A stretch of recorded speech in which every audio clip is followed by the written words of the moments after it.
வேலைக்காரரின் கடமைகளை செய்வதற்கான வேதத்தின் தூண்டுதல்கள்.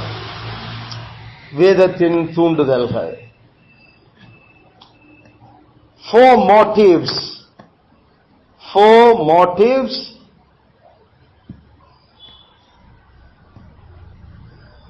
to perform servants' duties. 4 motives to perform servants' duties. வேலைக்காரர்களுடைய அந்த கடமைகளை நிறைவேற்றுவதற்கு 4 தூண்டுதல்கள் அல்லது ஊக்கப்படுத்தல்கள். அது எங்களுக்கு அப்போஸ்தலனாகிய பவுலுடைய பரிசுத்த ஆவியானவர் எபேசியர் 6ஆம் அதிகாரத்தில் எங்களுக்கு அதை சொல்லி இருக்கிறார். அதுல முதலாவது தூண்டுதல்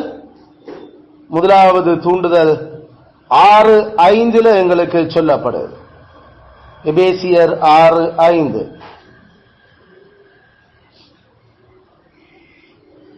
கிறிஸ்துவுக்கு கீழ்ப்படுகிறது போல இதான் முதலாவது தூண்டுதல். The first motive, the place of masters.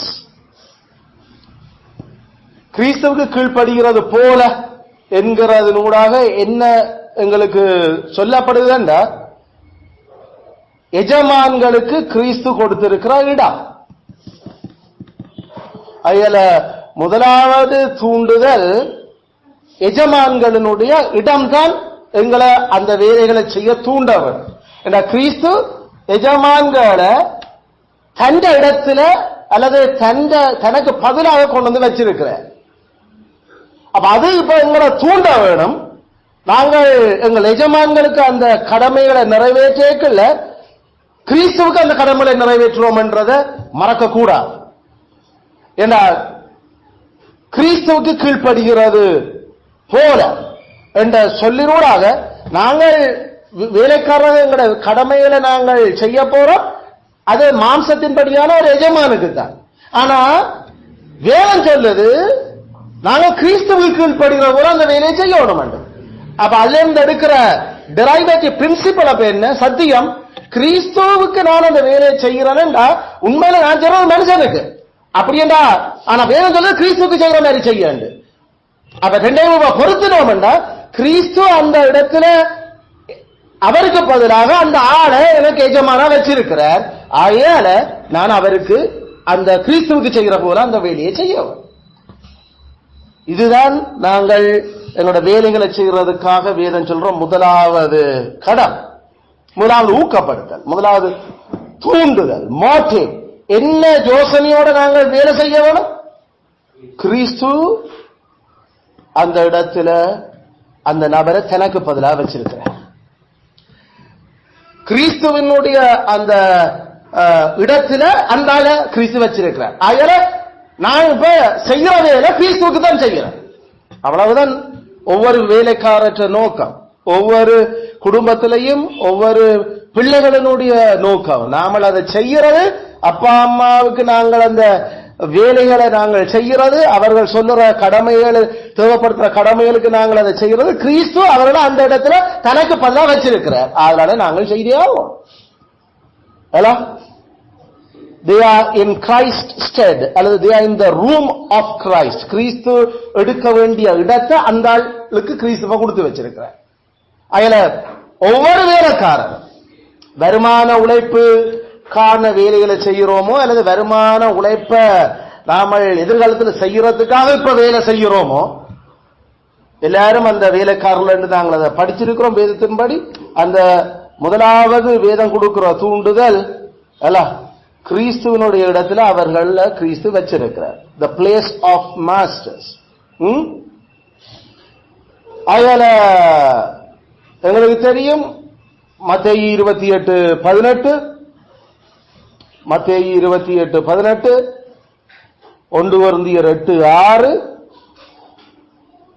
1 கொரிந்தியர் 8:6, சங்கீதம் 82:6, சங்கீதம் 82:6. அப்ப இந்த பகுதியோட நாம வாசிக்கிறோம், கவனிச்சுக்கோங்க. 28 மத்த 28:18.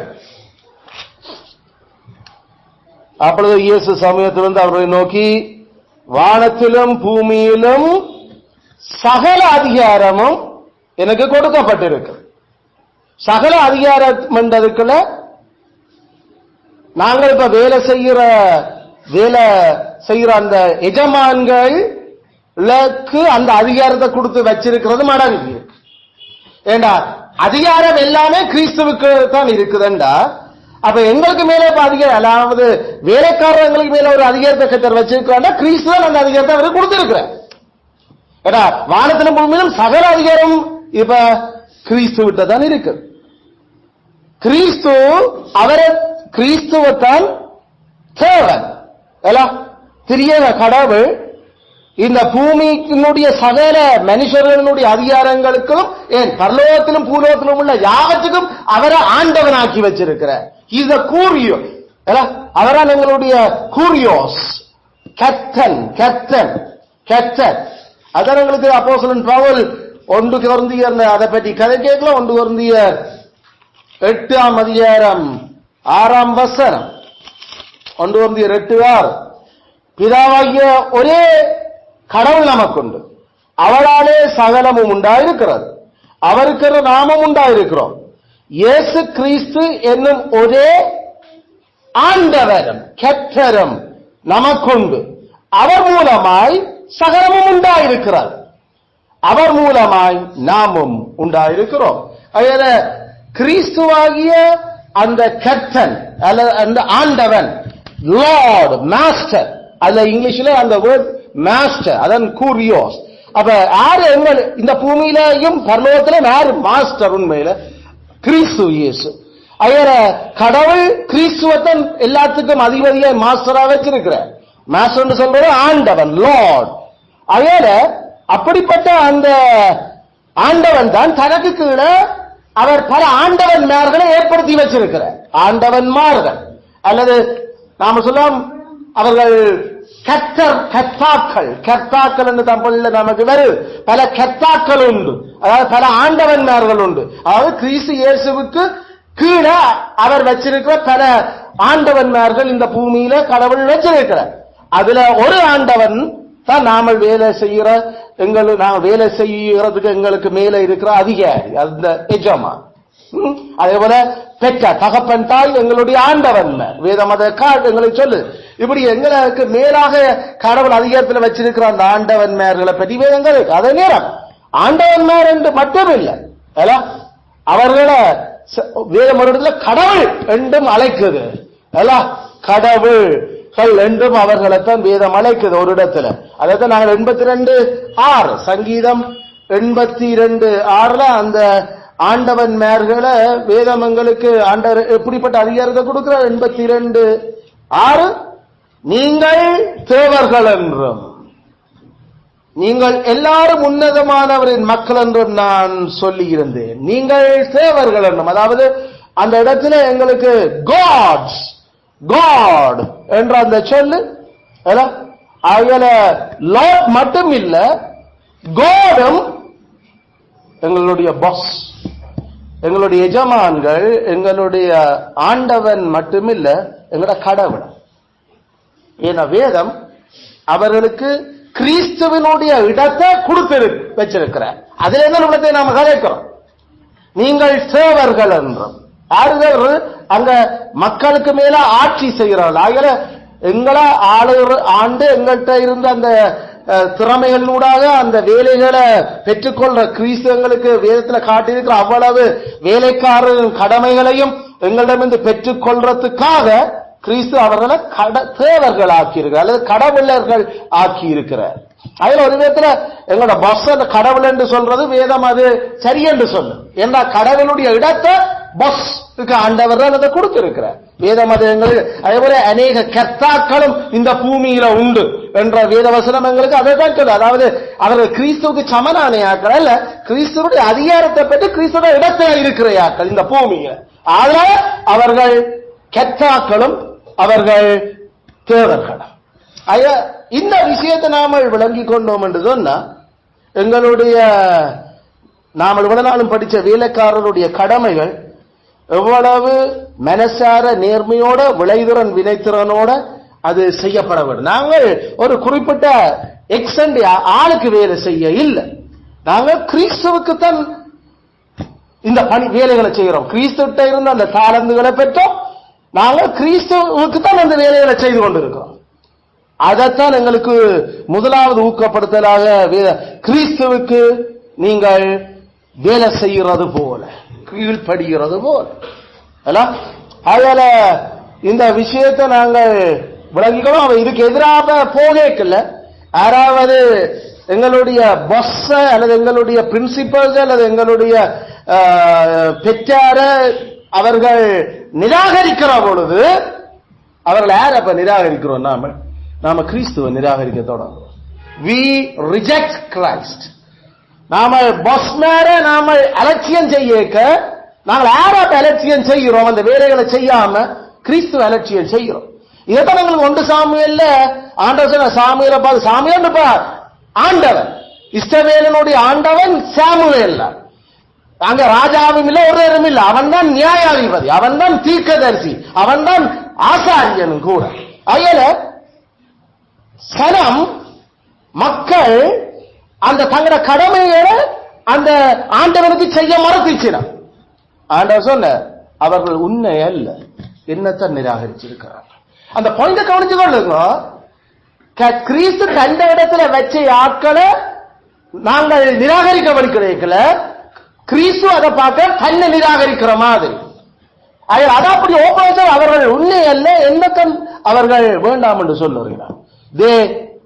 they reject not you but me. என்னது சாமுவேல வேண்டாம் என்று சொல்லியிருக்கல, சாமுவேலுடைய வச்ச அதிகாரங்களை வேண்டாம் என்று சொல்லியிருக்கல, கிறிஸ்துவ தான் தன்னை வேண்டாம் என்று சொல்றதாகத்தான் அவர் அங்க அவர் ரெண்டையும் ஒற்றுமைப்படுத்துற அல்லது ரெண்டையும் உண்டாக்குற. அதுல சரியான கவனம். நாம அவிசுவாச எஜமான்களுக்கு வேலை செய்கிறோமோ, விசுவாச எஜமான்களுக்கு வேலை செய்கிறோமோ, எல்லா எஜமான்களும் பெரிய எஜமானாகி அவற்ற அதிகாரத்துக்கு கீழே தான் வைக்கப்பட்டிருக்கிறோம். அவர் கொடுத்த அதிகாரத்தில் எங்களுக்கு மேல இப்ப அவர்கள் பஸ் மேரா இருக்கிறோம். அல்ல நாங்கள் அவர்களை நாங்கள் அலட்சியம், நாங்கள் ரிஜெக்ட் அல்லது நாங்கள் நிராகரிக்க வலிக்கட்டா 1 சாமுவேல் 8:7 தான் அது பொருத்தம்.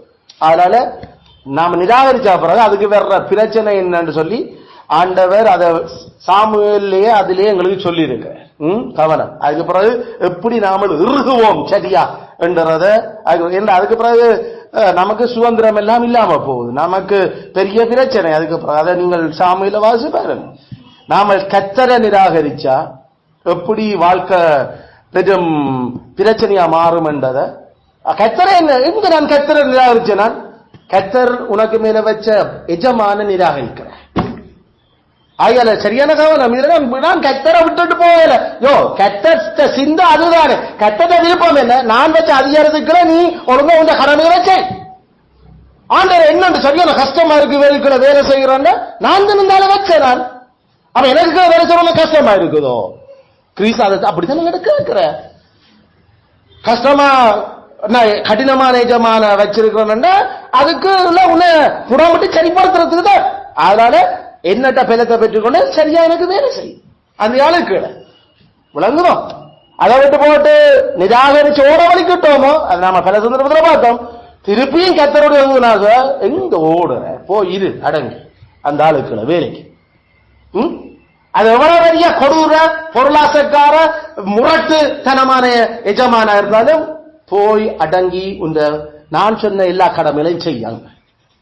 அயல வானத்திலும் பூமியிலும் சகல அதிகாரம் கொடுக்கப்பட்டிருக்கின்றத கிறிஸ்துவனுடைய அதிகாரத்தை நாம ஏற்றுக்கொண்டிருந்தா மனசார அது எங்களுடைய வாழ்க்கையில இந்த வேலைகள் அது வழியில காட்டப்படும்.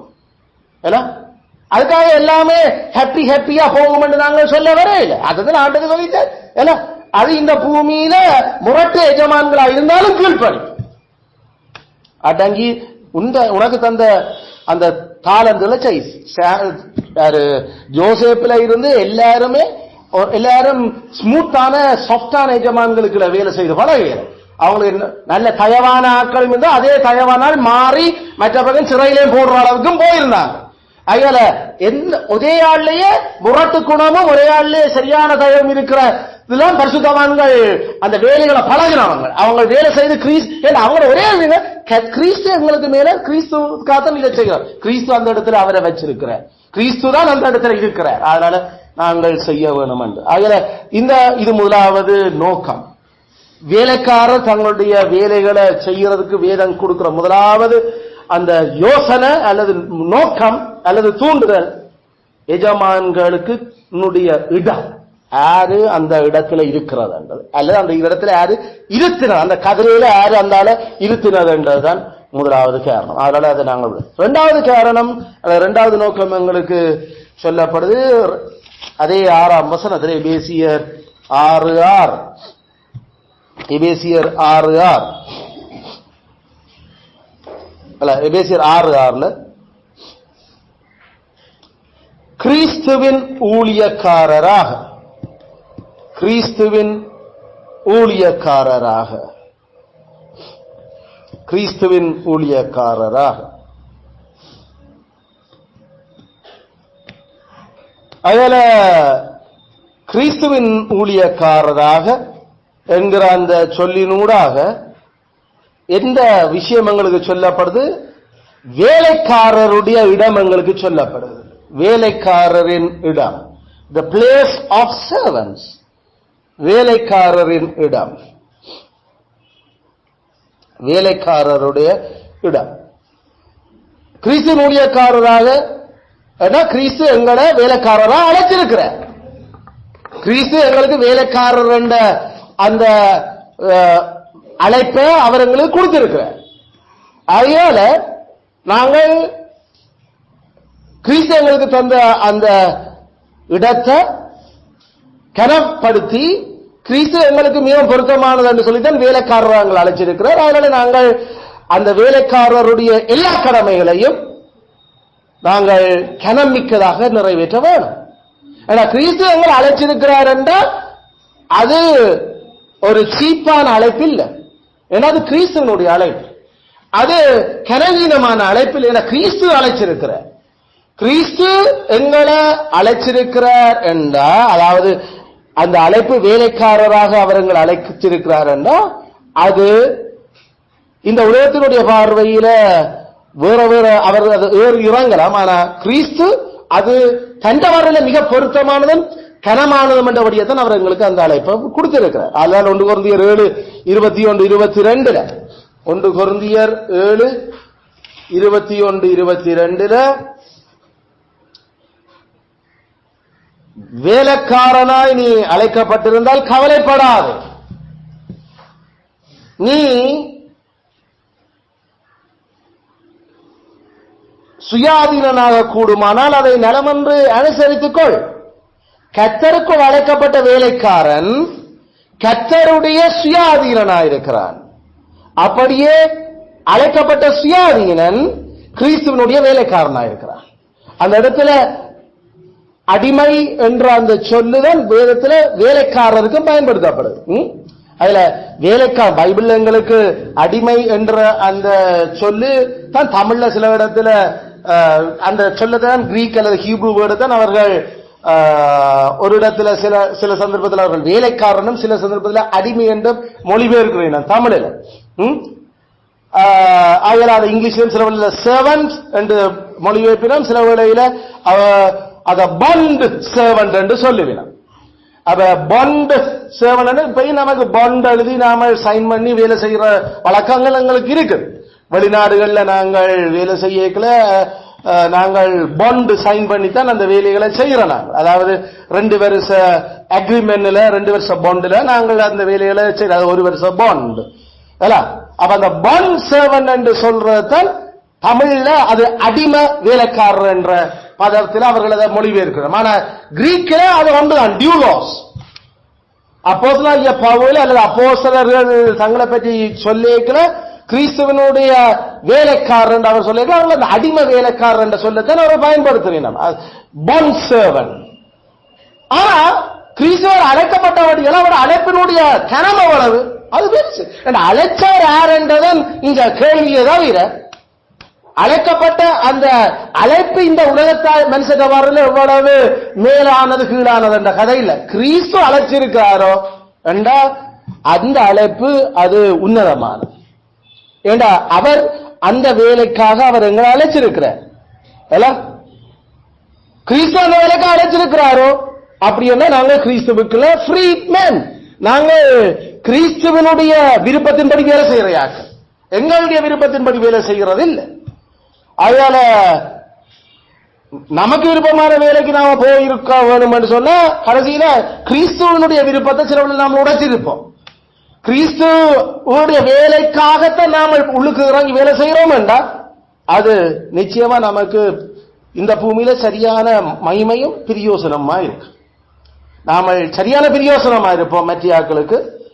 நாங்கள் இந்த பூமியில திருப்தியா நாமல் வாழ்வோம். கிறிஸ்து அழைக்காத அழைப்பில் நாம இறங்கினாத்தான் நமக்கு திருப்தியும் இருக்காது, நாம பிரியோசனம் நாம சரியான குறைவா இருக்கு.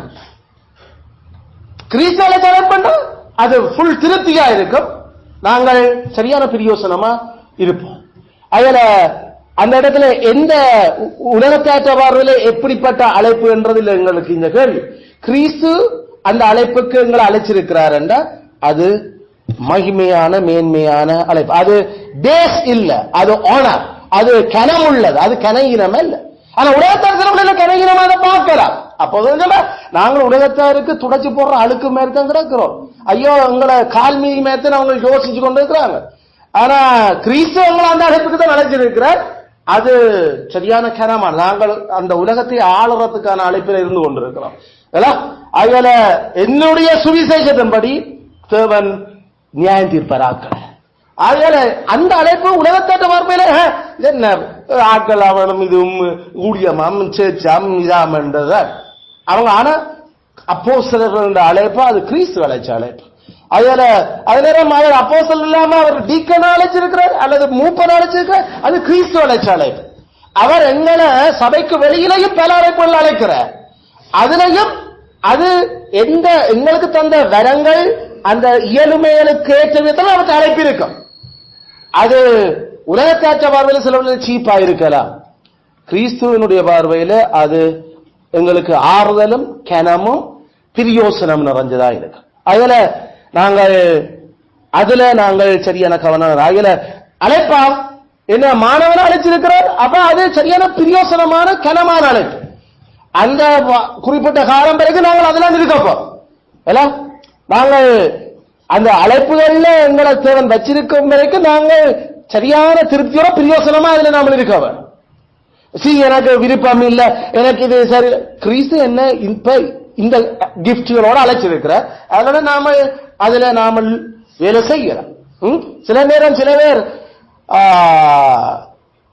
தங்களோட சம்பளங்களை வச்சு வேலையினுடைய மதிப்புகளை மதிக்கிற வழக்கம் இருக்கு. அது உலகத்தாற்ற போக்கு. உண்மையில அப்போஸ்தலர்களுக்கும் மற்றவர்களுக்கும் அவர்கள் சம்பளம் என்றது உலகத்தாற்ற மதிப்பின்படி அவங்களுக்கு சம்பளமே பெருசாகும். கிறிஸ்து தான் அவர்களுடைய பங்கு. நாம பல சந்தர்ப்பத்திலும் அவர்கள் சரியான கஷ்டப்பட்ட உலகத்தாற்ற பார்வையில் அந்த வேலை சரியான கஷ்டமான ஏழ்மைக்குரிய வேலை. அப்படிதான். ஆனா உண்மையில இந்த பூமி சரியாக கிறிஸ்துவில இருந்திருக்கும் என்றால் அந்த அழைப்புகள் சரியான மகிமையான அழைப்பு. அதுதான் எங்களுக்கு எபிரேய குடியரசுல காட்டுறோம். ஆசாரியர்களுடைய அழைப்பு தான் எபிரேய குடியரசுல இருந்த எல்லாரையும் விட பெரிய சம்பளத்தோட கூடின அழைப்பு. ஏன்னா அது கிறிஸ்து அதை குறிப்பாக தன்னோட நேரடிய சம்பந்தப்படுத்தி அழைச்ச. அதே நேரம் ஏனைய எபிரேய குடியரசினுடைய ஏனைய உழைப்புகளும் அந்தந்த கூட வரங்களோட சம்பந்தப்பட்ட அழைப்பு தான். அதுல தேவன் என்னென்னத்துக்கு அழைச்சாரோ அதுல அவங்க திருப்தியோட அதை வேலை செய்யறாங்க. அதுக்காக நாங்கள் இப்ப இந்த உலகம் ஓடுற மாதிரி பொருளாசக்காரரா ஓட இல்லை. அவங்க நிலத்தோட வேலை செய்து அது சின்ன துண்டோ பெரிய நிலமோ அவர்கள் அதுல கிறிஸ்துவ நம்பி வேலை செய்துச்சுனா. அதுல நாங்கள் அப்படிப்பட்ட அந்த அழைப்புகளுக்காகத்தான் கிறிஸ்துவோட கூட நாங்கள் அந்த சிந்தையை தரிச்சிருக்கிறோம். நமக்கு எவ்வளவு நாம பிரியோசனமா ஆக்களுக்கு இருக்கிறோமோ அவ்வளவு பிரியோசனத்துக்கேற்ற பலன் நமக்கு கொடுப்பதே நல்லதுதான். நாம எங்களுடைய ஒப்புரவு சட்டம் எக்விட்டியே சொல்லுது, குறைய அளந்தா குறையத்தான் கிடைக்கும், கூட அளந்தா கூடத்தான் கிடைக்கும். நாம அதிக பிரியோசனமா நாம வேலை செய்தா நிச்சயமா அதிக பிரியோசனம் எங்களுக்கு கிடைக்க வேணும். நாம குறைய பிரியோசனமா ஆக்களுக்கு வேலை செய்கிறோம் என்றா நமக்கு குறையத்தான் எங்களோட ரிவார்டு, எங்களோட சம்பளம் இருக்கும். இதான் வேதத்தினுடைய புடி. எவ்வளவு நாம குறைய பிரியோசனம் ஆனா கூட சம்பளம் எடுக்கிறோம், அது அது ஒரு விதமான முரண் அல்லது அது அநீதி. நாங்கள் கூட வேலை செய்கிறோம் ஆனா குறையத்தான் சம்பளம் எடுக்கிறோம், அது அநீதி. கிறிஸ்து அதுக்காக அடுத்த கடைசி மோட்டிவாத எங்களுக்கு சொல்றாங்க, அவர் தான் அதுக்கு பதில் தருவன் எப்படி என்று சொல்லி. அதில் இப்ப எங்களோட கேள்வி, நாம எவ்வளவு பிரியோசனமா நாங்கள் வேலை செய்கிறோம் என்றதுதான் நாமல் எவ்வளவு சம்பளம் எங்களுடைய தீர்மானிக்கப்படுறோம். அதை விட்டு போட்டு நாம கொஞ்ச வேலையை செய்து கொண்டு அல்லது பிரியோசனம் குறைவா வேலை செய்து கொண்டு பிரியோசனம் கூட வேலை செய்கிற ஆட்களை போல சம்பளம் உழைக்கணும் என்று யோசிக்கிறது, அது பொருளாசை. அது உண்மையில ஆசீர்வாதம் இல்லை, அது பிசாசுத்தனத்தினுடைய பொருளாசை. அதுல சரியான கவனமா நாம அந்த விஷயத்தில் இருக்க வேணும். உலகத்தாற்ற யோசனை அந்த முட்டாள்தனமான மதீனமான விஷயம் இல்லை. சில பேர் எங்களுக்கு நாம அடுத்த படிப்பு படிச்சு நாம டிப்ளமா செய்து இருக்கிறோம், அடுத்தது நாம அடுத்த ஒரு டிகிரி செய்து முடிச்சாதான் எங்களுக்கு சம்பளம் கூட என்று யோசிச்சு தான் உலகம் கொடுக்குது.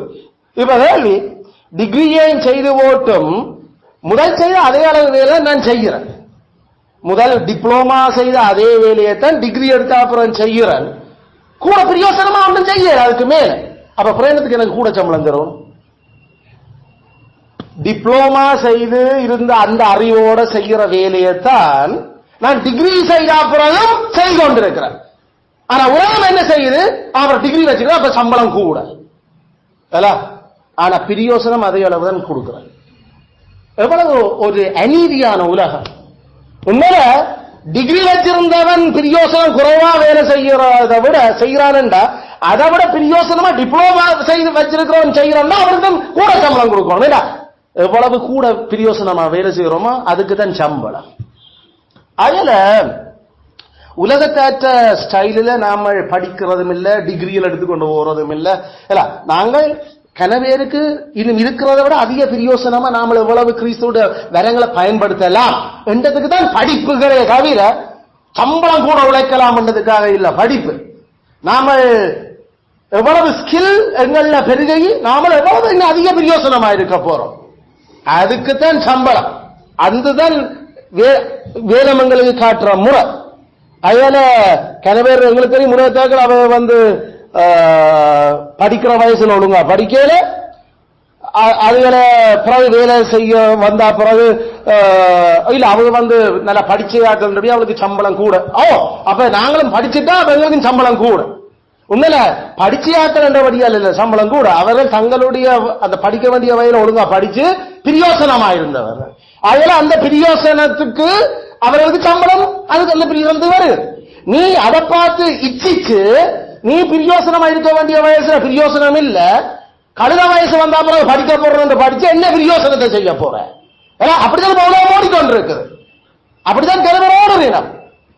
படிக்க வேண்டிய ஸ்கூல் படிப்புல ஒழுங்கா படிக்காம ஸ்கூல்ல சேர்ந்து போட்டு ஏதோ ஒரு 1ஆம் ஆண்டு 2ஆம் ஆண்டு அதுக்குள்ள MA BA ரெண்டு எல்லாம் கழுத வயசுல படிச்சு கொண்டு என்ன பிரியோசனமா இருப்பேன்? நீ ஏற்கனவே 1ஆம் ஆண்டு படிச்சாங்களே படிக்கவே போற. அப்ப என்ன அத படிச்சோன்னா சம்பளங்களை கூட வேணுமாமா? எவ்வளவு பிரியோசனமா இருக்கிறாங்க. நீ சரி 1ஆம் ஆண்டு முந்தி படிச்சா இப்ப டிகிரியே தெரியல, அப்ப சரி நீ இப்ப 6ஆம் ஆண்டு 7ஆம் ஆண்டு படிப்பி பார்ப்போம் ஏண்டா, அதுக்கு அந்த பிரியோசனம் குறைவா இருக்கு. அப்ப சரியான கவனமா இருக்கணும். அந்தந்த வயசுல அந்தந்த விஷயங்களை நாம செய்தால்தான் எங்களுக்குரிய அந்த ரிவார்டு எங்களுக்குரிய பிரதிபலனும் சரியா வந்து கொண்டு இருக்கும். அதுல பிழைக்கும் வேண்டா பிழைக்கும். நாங்க சின்ன இருந்து அந்த துறையிலே நாம ஓடுறாங்க.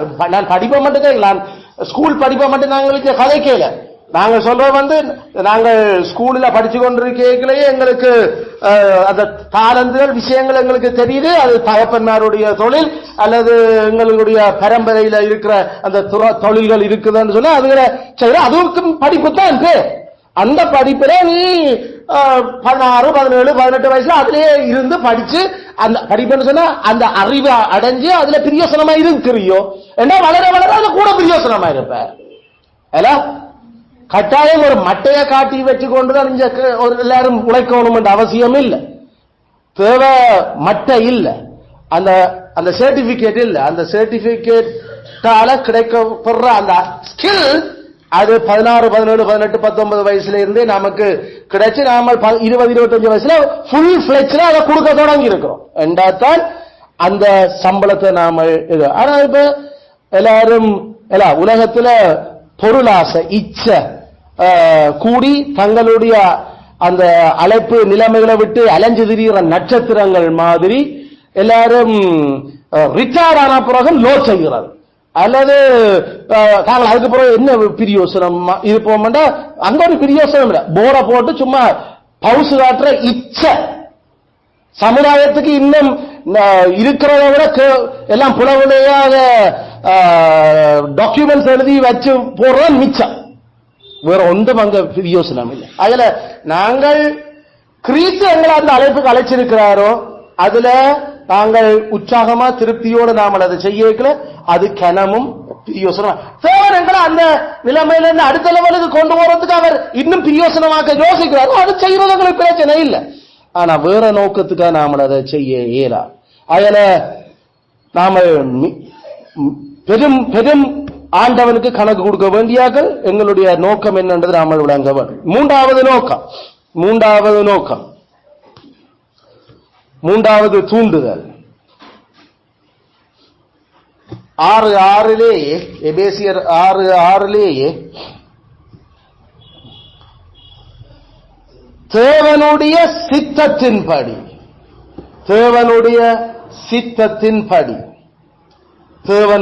சித்தத்தின்படி அல்ல கடவுளுடைய விருப்பம், God's will.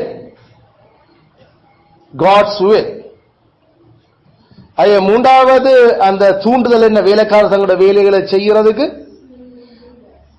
வேலைக்காரர் தாங்கள் கடவுளுடைய விருப்பத்தை செய்யறோம் என்றத விளங்கி நாங்கள் அந்த வேலையை செய்கிறோம். நாங்கள் வேலைக்காரராக கடவுளுடைய விருப்பத்தை, கடவுளுடைய மனச, கடவுளுடைய சித்தத்தை நாங்கள் செய்கிறோம். அதுல கடவுளுடைய விருப்பத்தை செய்கிறோம் என்றதுவே எங்களுக்கு மிகப்பெரிய ஊக்கமா இருக்க வேணும். ஏன்னா நாங்கள் இந்த பூமியில பிறந்தது, வளர்ந்தது, நாங்கள் இருக்கிறது எல்லாம் கடவுளுடைய சித்தம். அதுல கடவுளுடைய சித்தத்தை நாங்கள் செய்கிறோம் எங்களோட வேலைகளின் ஊடாக என்றதால நாங்கள் எவ்வளவு மனசார நேர்மையோட நாங்கள் உண்மையோடு எங்களுடைய கடமைகளை நிறைவேற்ற வேண்டும். என வேலை சொல்லுது, நாங்கள் வேலைக்காரராக தேவனுடைய சித்தத்தை செய்கிறோம். அத எங்களுக்கு அந்த வசனம் சொல்ற மாதிரி மனப்பூர்வமாய் தேவனுடைய சித்தத்தின்படி செய்யுங்கள் என்கிறது ஆங்கிலத்தில் வருது, doing the will of God from heart. மனசுல இருந்து, இதயத்துல இருந்து கடவுளுடைய சித்தத்தை செய்யுங்க. இதான் அந்த வசனம். இதயத்தில இருந்து கடவுளுடைய சித்தத்தை செய்யுங்க.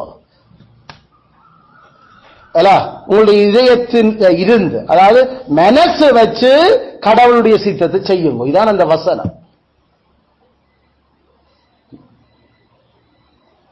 நாம எதை செய்தாலும் தேவன்ற சித்தத்தை தான் செய்ய போறோம் என்றதான் இந்த பூமியில, அல்லது நாம பரலோகத்து போனாலும் தேவன்ற சித்தத்தை தான் செய்ய போறோம்.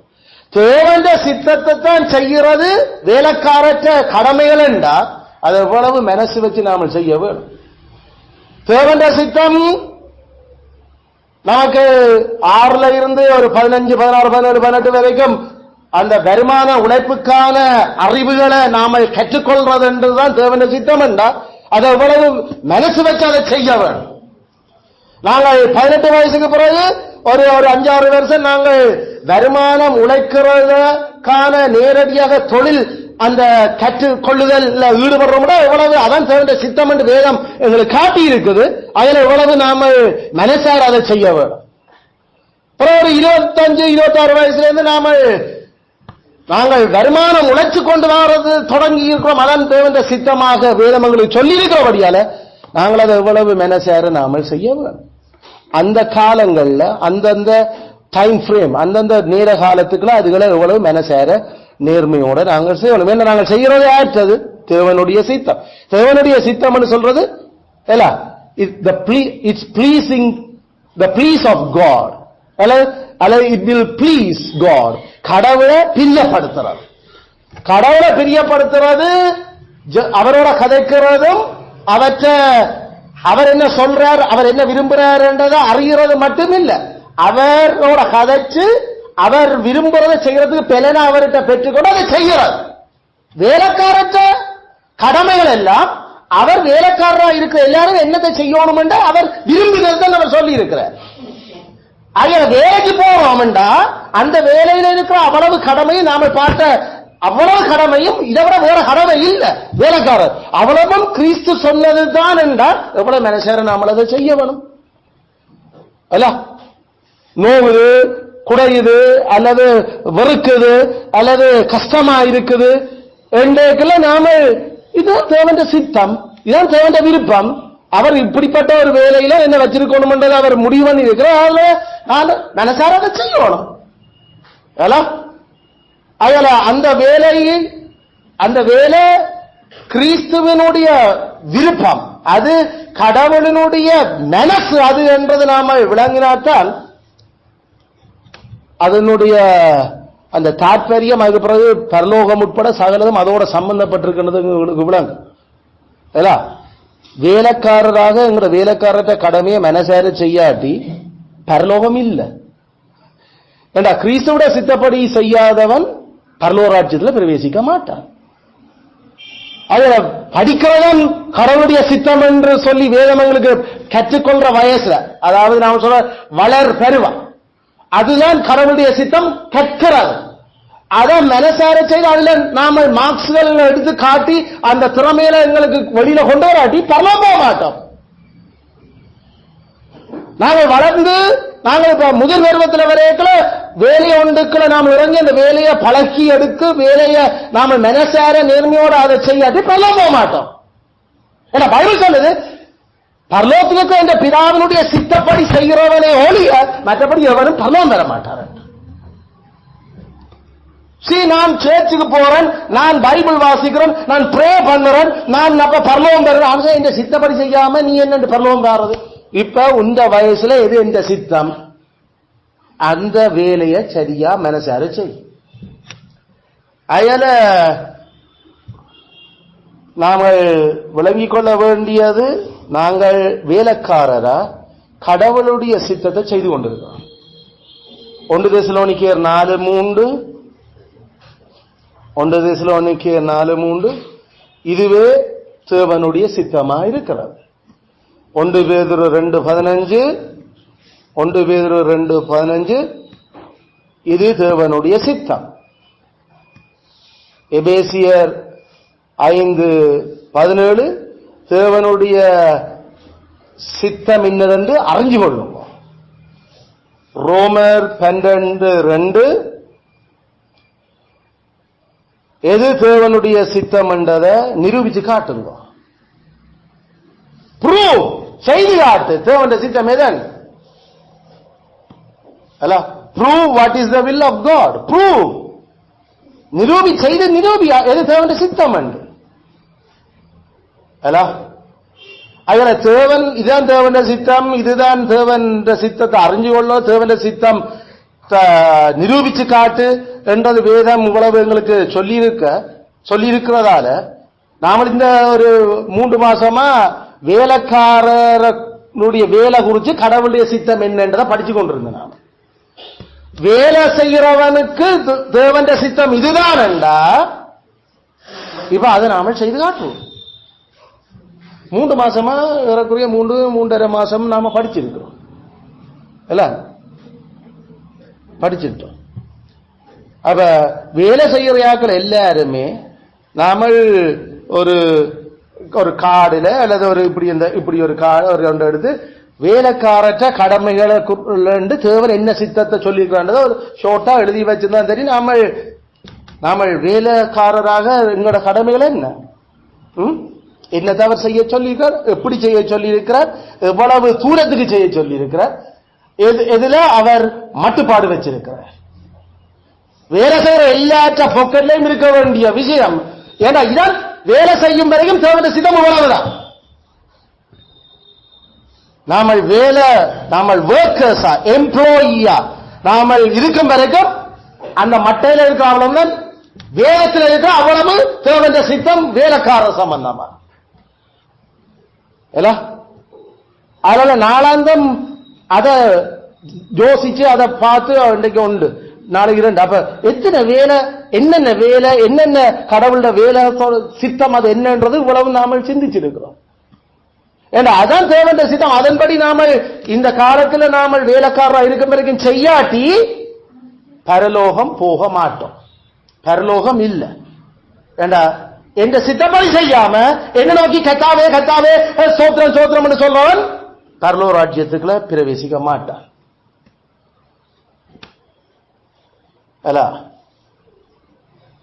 அதால தயவு செய்து வண்டியோட நமக்கு வேலைக்காரற்ற கடமைகள் முடியும்.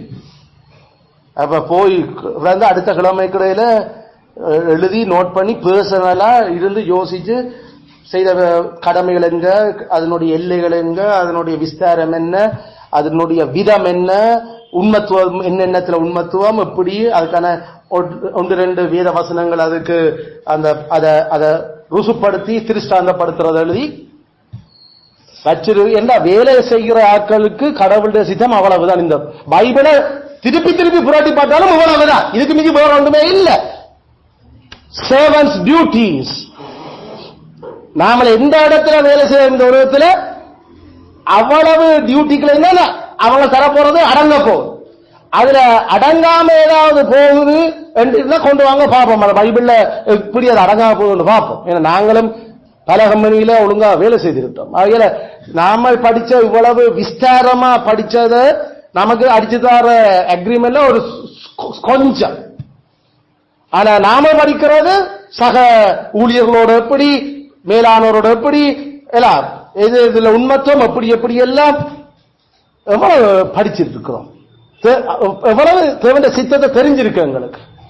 ஆகையால நாங்கள் அதுல அதை செய்வோமா?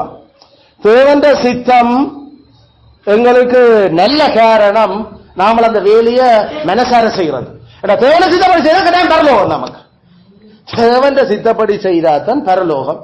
தேவனுடைய சித்தப்படி செய்யறோமோ நிச்சயமா பரலோகம் போகலாம். அதான் நம்ம ஒழுங்கா படிக்காட்டி பரலோகம் போக மாட்டோம் என்று சொல்றது காரணம் ஏன்னா அந்த வயசுல அதான் தேவனுடைய சித்தம். அப்ப படிப்பு பிரச்சனை ஆகுது, அதை கற்றுக்கொள்வதில் ஒழுங்கா மார்க்ஸ்கள் வரையிலேன்னா நாம பரலோகம் போக போறதில்லை. நாங்கள் சின்ன நிலையே இப்படி தொடங்கிட்டோம் பரலோகம் போறது இல்ல. அது கிறிஸ்துவோட இரக்கத்தால போவோம் என்றா உண்மையில தேவனங்களை தெரிஞ்செடுத்து இருக்கிறாருண்டா.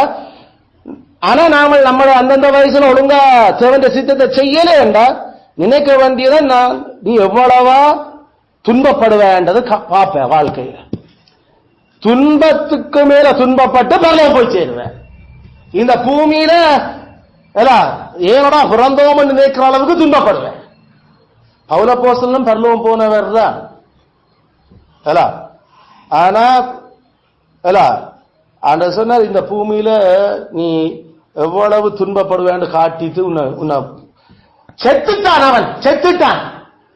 அவன் சாகையில வேண்டாம் விட்டிருக்க மாட்டாங்கள அந்த ஜூதர். இழுத்துக்கொண்டு ஏதோ சவத்தை எடுத்துக்கொண்டு ஓடுறதான் போடுறாங்கன்னு நினைச்சுட்டு போட்டுட்டு போனவங்க. அந்த அளவுக்கு கல்லால எறிஞ்சு சாக்கொண்டுட்டு போனவங்க. ஆனா கர்த்தர் உசிரை கொஞ்சம் வச்சிருந்து திருப்பி எழுப்பினார் பவுல. அவ்வளவு துன்பப்பட வேண்டியிருந்தார். ஏண்டா கர்த்தருடைய சித்தம் இன்னதென்று சரியாக விளங்காம நடந்தது. சவுலுக்கு கர்த்தருடைய சித்தம் என்னன்னு தெரியல. அத கையில பைபிள் இருந்தது, ஆனா அத விளங்கி அதை சொல்லித்தாரேக்கல அதை கேட்ட மாதிரி ஆள் நடக்க இல்லை. அதனால கர்த்தர் சொன்னார், சரி நான் உனக்கு விளங்கப்படுத்துறேன், ஆனா இவ்வளவு எத்தனை தர நீ விழுவ வேண்டுவேன். ஏன்னா அதுக்கு பிறகு பவுல வாழ்க்கை பசி, அவ்வளவு நாளும் பசி இல்லை, அவ்வளவு நாளும் பட்டினி இல்லை, அவ்வளவு நாளும் ஜோம் வாழ்க்கை. ஆனா கர்த்தர் சித்தத்தை செய்யல என்றது தெரியப்படுத்த, ஆனா பிறகு அதுக்கு பிறகு நிர்வாணம் என்ன, பசி என்ன, நாசமோசம் என்ன எல்லாம். கர்த்தர் அப்படித்தான் சவுல அவர், ஏண்டா அது விதைச்சு அறுக்க வேண்டியிருந்தது. அந்த மனுஷன் என்ன விதைச்சவர்? கர்த்தர் சித்தம் இன்னதென்று அவர் விளங்காம தன் வாழ்க்கையில நடந்தார். கர்த்தர் நிச்சயமான பலம் கொண்டு போறார், ஆனா போட்டு வாழ்க்கை இருக்கிற அளவுக்கு அவசியம். இதோட எங்கட உசிர் போயிடும் என்று நாங்கள் நினைச்ச, நாங்கள் இதோட முடிஞ்ச எங்கட கதையம். அந்த அளவுக்கு கடவுள் துன்பப்படுத்தினார். அதெல்லாம் படிக்கிற அந்தந்த வயசுல கர்த்தர் சித்தம் என்னன்னு பைபிள் சொல்லுது. நீ பாலுடியா, வளர் பருவமா, அடுத்தது வளர் அந்த முதிர் பருவமா அல்லது முதிர்ச்சியா, அந்தந்த வயசுல அந்தந்த கர்த்தர் சித்தத்தை செய்கிறோம். அந்தந்த காலத்துல நாம செய்யலேண்டா பரலோகம் போறது தேவனங்களை பிடிச்சிருக்கிறார் என்றது ஒரு அளவுக்கு தெரியும்டா, அப்ப இந்த பூமியில நமக்கு சரி கட்டு வரன்றதை மறக்கக்கூடாது.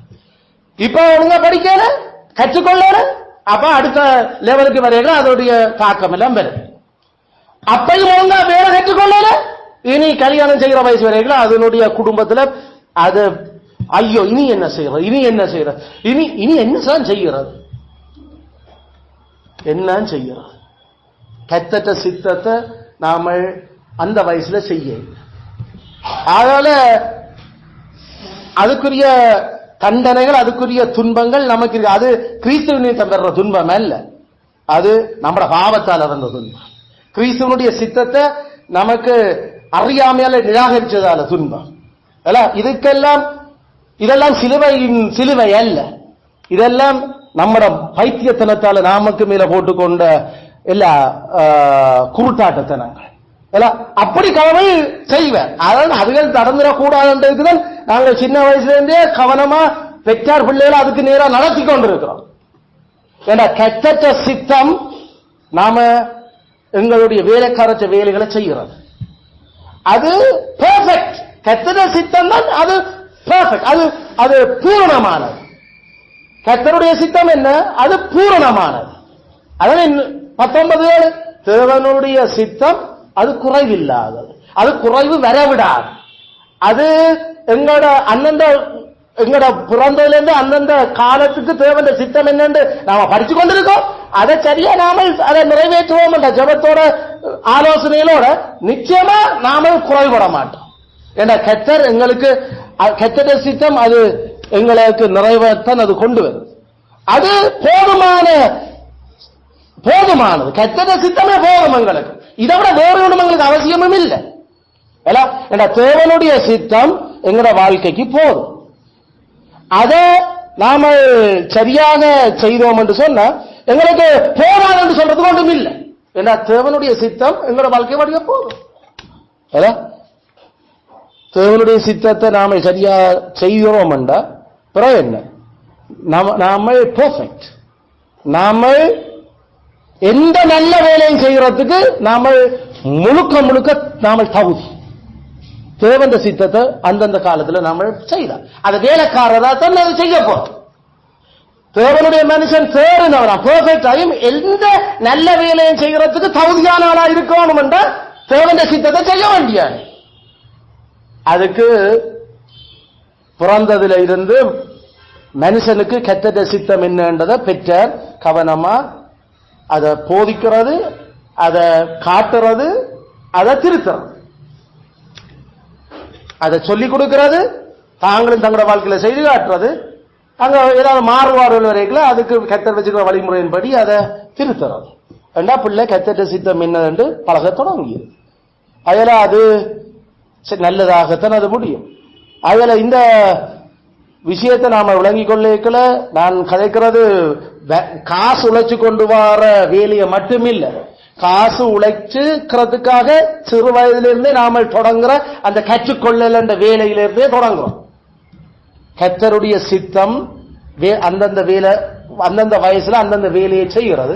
அதனால அதை செய்ய எங்களுக்கு வேதம் எங்களை தூண்டுது அதை செய்ய சொல்லி. அதனால்தான் கர்த்தருடைய சித்தம் என்ன அறிவோ அது ஏற்கனவே சொல்லப்பட்டிருக்கிறது. கர்த்தருடைய சித்தம் இதான் என்றதை நாம ப்ரூவ் பண்ணோம்.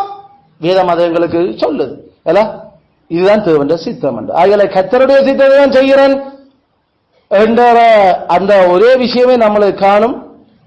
நாங்கள் கர்த்தருடைய அந்த பரலோக ராஜ்யத்தை சுதந்திரிக்கிறது. ஆகல இந்த கர்த்தருடைய சித்தத்தை இருந்தா நாம விளங்குற ரெண்டு விஷயம். கடைசியா எஜமான்களுக்கு அடங்குறது அவசியமான கடமை. அது வேலைக்காரரின் விருப்ப தேர்வு அல்ல. ஆண்டவன்மாருக்கு அடங்குறது வேலைக்காரருடைய அவசியமான கடமை. அது அவர்களின் விருப்ப தேர்வு அல்ல.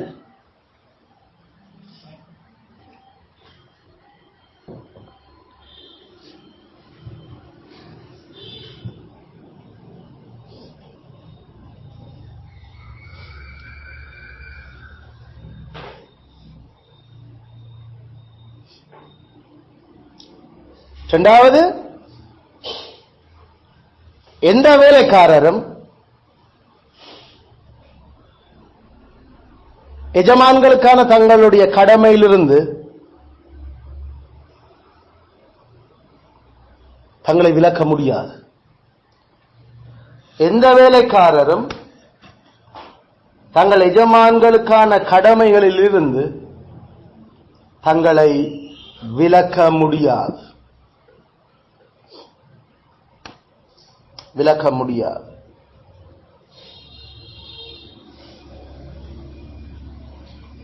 இத நாங்கள் விளங்கிக் கொள்ள வேண்டும். என கர்த்தருடைய சித்தத்தை தான் நிறைவேற்றோம். கர்த்தருடைய சித்தம் பிறந்ததில இருந்து ஒவ்வொரு அந்த குறிப்பிட்ட நாளா பிரிச்ச அந்த வயசுகளையும் என்ன சித்தம் என்றது வடிவா சொல்ல. அது நாங்கள் அதுக்குள்ள வேலைக்காரத்தை நாங்கள் இருக்கிறோம். அயல அந்தந்த வயசுல அந்தந்த வேலைகளை செய்யறது எங்களுக்கான விருப்பம் இல்லை, அது எங்கட அவசியம். It's a necessary duty. It's not an arbitrary choice. It's not a choice. It's a necessity. We are bound. Namal அதால கட்டுப்பட்டு இருக்கிறோம். அந்தந்த வயசுல அந்தந்த வேலைக்காரர் அந்த வேலையை செய்கிறது. இரண்டாவது, நாங்கள் எவரும் அந்த எஜமான்களுக்குரிய வேலைகளை கடமையை நிறைவேற்றது விலக்களிக்கப்படவே இல்லை. ஆதாமில இருந்து எவனுமே விலக்களிக்கப்பட இல்லை. பாவம் இல்லாத நிலையில இருக்கிறவன் உட்பட ஆதாமோட கடவுளோட மகன் உட்பட ஒருவருமே அவர்கள் அந்த நாங்கள் வேலை செய்ய தேவையில்லை என்று சொல்லி வேலைக்காரன் இல்லை என்று சொல்லி அவர்கள் விலக்களிக்கப்பட இல்லை. அவர்கள் வேலை செய்தே ஆகும். ஆகையால எவனுக்கும் எக்ஸம்ஷன் இல்ல வேலையிலிருந்து விலக்குக்கு. இந்த பூமியில மனுஷனாக பிறந்திருக்கிற எல்லாரும் கட்டாயம் அவர்கள் சாகம் வரைக்கும் அவர்கள் வேலைக்காரராக இருக்கிறீர்கள். அவர்கள் ஏதோ ஒரு எஜமானுக்குள்ள இருந்து கொண்டிருக்கிறீர்கள். பிறக்கல தாய் தகப்பன் எஜமானுக்குள்ள, பிறகு தாய் தகப்பன் கொடுக்கிற பிரின்சிபல் டீச்சர்ஸ் என்ற எஜமான்களுக்குள்ள, பிறகு தாய் தகப்பன்மார் அவர்களை வருமான உழைப்புக்கு பழக்கலை அப்ரெண்டிஷிப்புக்கு அனுப்புற அந்த எஜமான்களுக்குள்ள, பிறகு தாய் தகப்பன்மார் அவர்களோட சேர்ந்து பொருத்தமான அந்த திறமையில கவனிச்சு அவர்கள ஒரு வேலைக்கு தீர்மானிக்க அப்ப வருமானம் கொண்டு வரதுக்கான எஜமான்களுக்குள்ள அவர்கள் தாங்கள் அந்த வேலையில 60 வயசு வந்துட்டோம் உலகத்தினுடைய இதை முடிஞ்சாலும் அவர்கள் இன்னும் அவர்கள் பெரும் எஜமானுக்களை இன்னும் மிச்ச அந்த 70 அல்லது 80 வரைக்கும் அவர்கள் ஏதோ ஒரு விதத்தில் பிரியோசனமா வேலைக்கு தான் இருக்கிறீர்கள். ஒரு நீங்க ரிட்டையர் பண்ணி கூட இனிமேல் எனக்கு வேலை இல்லை என்று சொல்றதுக்கு ஆதாமை விட ஒரு கொஞ்சம் பெரிய ஆக்கள் இல்லை. அதனால சாகும் வரையும் வேதம் சொல்ற மாதிரி தாவீது தன்னுடைய கடைசி காலம் வரைக்கும் தன்னுடைய ஜனத்தாருக்கு அவன் தேவனுடைய சித்தத்தை செய்து அடக்கம் செய்யப்பட்டான். அவன் பிதாக்களோடு சேர்க்கப்பட்டான். அதனால 70 வயசு வரைக்கும் வேலைதான். தாவீது நான் சரி 69 65 ஆச்சு நான் ரிட்டையர் பண்ண போறேன் ரிட்டையர் பண்ணேன். தாவீது 70 வயசு வரைக்கும் ராஜா தான் வேலை செய்து அதோட அவற்றை குறைஞ்சு கொண்டு போகுது எல்லாம் சரி. அதெல்லாம் 70 சரி, 40 வருஷம் வேலை செய்துட்டே சரி. அதுக்கப்புறம் ரெடி பண்ணு போறதுக்கு. அதுல கடைசி வரைக்கும் வேலை, அதுக்கு பிறகு போக வேண்டியதா? அந்த ரிட்டையர்மெண்ட் இருக்கிற கதையெல்லாம் கதைக்கல. அதெல்லாம் இந்த உலகத்தினுடைய வேத தேவனுடைய சித்தத்துக்கு முரணான மனுஷ சித்தங்கள். சில பேரை கட்டாயம் ரிட்டையர்மெண்ட்ல இருந்து கட்டாய ரிட்டையர்மெண்ட்க்கு அனுப்ப வேண்டியும் இருக்குது. ஏண்டா அதுல மூலசுவம் இல்லை. ஏண்டா பாவம் பிடிச்சு இருக்கிறதால பாவத்தில் கிடக்கிற இந்த உலகத்துல அதுல 50 வயசுல மூளை குழம்பி போச்சு. ஆகையில அதுகளை வேலைக்கு வச்சா உள்ள வேலையும் கெட்டு போய் மற்ற ஐயா நீ போயிட்டு வாங்கியான்னு சொல்லி அனுப்புறான் கூட பொறுத்த. அதுக்காக மூளையில நல்லா இருக்கிறார்களே உங்களுக்கு வயசு வந்துட்டால நீங்கள் விலகுங்கன்னு சொல்றது வேதத்துக்கு முரணான விஷயம். திறமை இருக்குது, இன்னும் இயலுமை இருக்குது, செய்ய. அதான் நாங்கள் ஜாப்ல இருக்கிறோம். வயசு தீர்மானிக்கிறது இல்ல. அந்த இனி ரிட்டையர் பண்றது, ரிட்டையர்மெண்ட் மனோபலனும் உடல் பலனும் இனி வேலை செய்யறதுக்கு விடுகுது இல்ல என்றா அது ரிட்டையர். அதோட சரி. ஏன்னா அதுக்கப்புறம் நீ போற பரலோகத்துக்கு. அதில் அதை நாங்கள் விளங்கியோம். நாலாவது தூண்டுதல் அது 6:7 எங்களுக்கு இருக்குது. எபேசியர் 6:7 கர்த்தரிடத்தில் பலனை அடைவான் என்று அறிவு. கர்த்தரிடத்தில் பலன், the reward of good service. கர்த்தரிடத்தில் பலன், knowing that whatsoever good thing any man do, the same shall be received of the Lord, or rewarded by the Lord. கர்த்தரிடத்தில் பலனை அடைவான். நாம வேலைக்காரர் அந்தந்த வயசுல அந்தந்த வேலையை நாம செய்யக்கல வேதம் எங்களுக்கு சொல்லுது. ஏன் நாம அந்த வேலையை செய்ய வேணும்? கர்த்தர் எங்களுக்கு பலன் தருவார் என்றதாக. கர்த்தர் எங்களுக்கு ரிவார்ட், எங்களுக்கு அவர் அதுக்குரிய வேலைக்குரிய கொடுப்பனவை அவர் தருவார். அதான் வேதம் சொல்லுது. அந்த ரிவார்டு, அந்த பலன் அல்லது அந்த கனி, அந்த வேலைக்குரிய வேலை செய்ததற்கான கனி கர்த்தரால் எங்களுக்கு கிடைக்கும். கர்த்தரால் எங்களுக்கு கிடைக்கும். கர்த்தரால் எங்களுக்கு கிடைக்கும். இத கொலோசியர் 3:24 அல்லது 23 தமிழ்ல 23 பலனை கர்த்தராலே பெறுவீர்கள் என்று அறிந்து. பலனை கர்த்தராலே பெறுவீர்கள் என்று. ஐயோ நான் இவ்வளவு வேலை செய்கிறேன், இந்த வேலையை கர்த்தருக்கு செய்கிறேன், நான் கர்த்தருடைய சித்தத்தை தான் செய்கிறேன் என்று நாம மன உற்சாம நாம செய்யக்கல. ஆறு பலன் தருவினம் என்று நாங்கள் வேலை செய்து கொண்டிருக்கிறோம். பஸ்ஸா இல்ல கர்த்தர் அதற்கான பலனை தருவார். கர்த்தர் அதுக்கான பலனை தருவார்.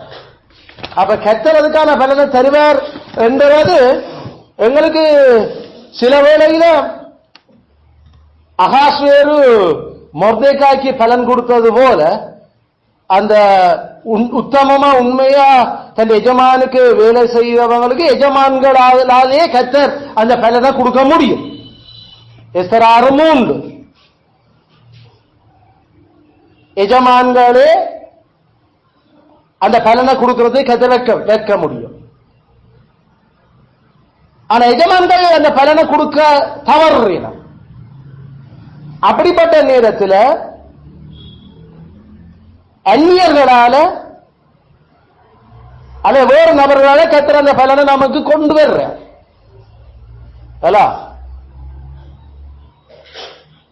ஜோசேப்புக்கான பலன் போத்திவேரால கொடுக்கப்படவில்லை என்றவுடன் கர்த்தர் சிறைச்சாலைக்கு பொறுப்பானவனால அந்த பலனை அவனுக்கு கொண்டு வந்தார். பார்வோனால அந்த பலனை கர்த்தர் ஜோசேப்புக்கு கொண்டு வந்தார். அதனால எங்கள பசங்களுக்கு அந்த பலனை தரையிலே என்றது நாம விளங்கிக் கொள்றோம் ஒரு அளவுக்கு நினைக்க வேண்டிய. நம்ம கர்த்தர் எங்களுக்கு அதுக்குரிய பலனை வேற ஒரு விதத்தில் வேற ஒரு ஆக்களால எங்களுக்கு கொண்டு வர போறாரு. விளங்கும் என்ற வேதம் அப்படித்தான் எங்களுக்கு காட்டி இருக்குது. ஜோசேப்பு வேலைக்காரனா தந்த போத்திவாற்ற வீட்டுல இங்க உண்மையாத்திர அந்த வேலையை செய்தவன். அவன் கர்த்தர் வரையறுத்திருக்கிற அந்த வரையறைக்குள்ளே நின்று போத்திவாற்ற மனுஷிக்கு அந்த வேலையை செய்ய மாட்டேன் அவன். அதால விளக்கம் இல்லாம அது மறைக்கப்பட்டு அது ரகசியமாக மூடப்பட்டு கடைசியில வேலைக்காரனான அந்த உண்மையான மனசார வேலை செய்தவனுக்கு பலன் கிடைக்க இல்லை. ஆனா கர்த்தர் வேற தயவுகளை பல பேரால் உண்டு பண்ணி அவர் போத்திவாருக்கு ஆண்டவனாக்கினார் ஜோசேப். அதில் கர்த்தரால பலனை பெறுவோம் என்று அறிஞ்சு நாம வேலை செய்வோம், வேலை செய்வோம். அல்லது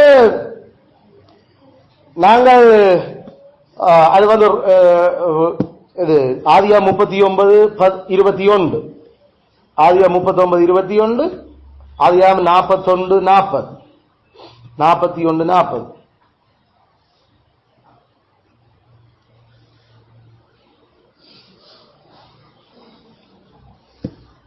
கர்த்தர் அப்படி அத பலனை தருவர்.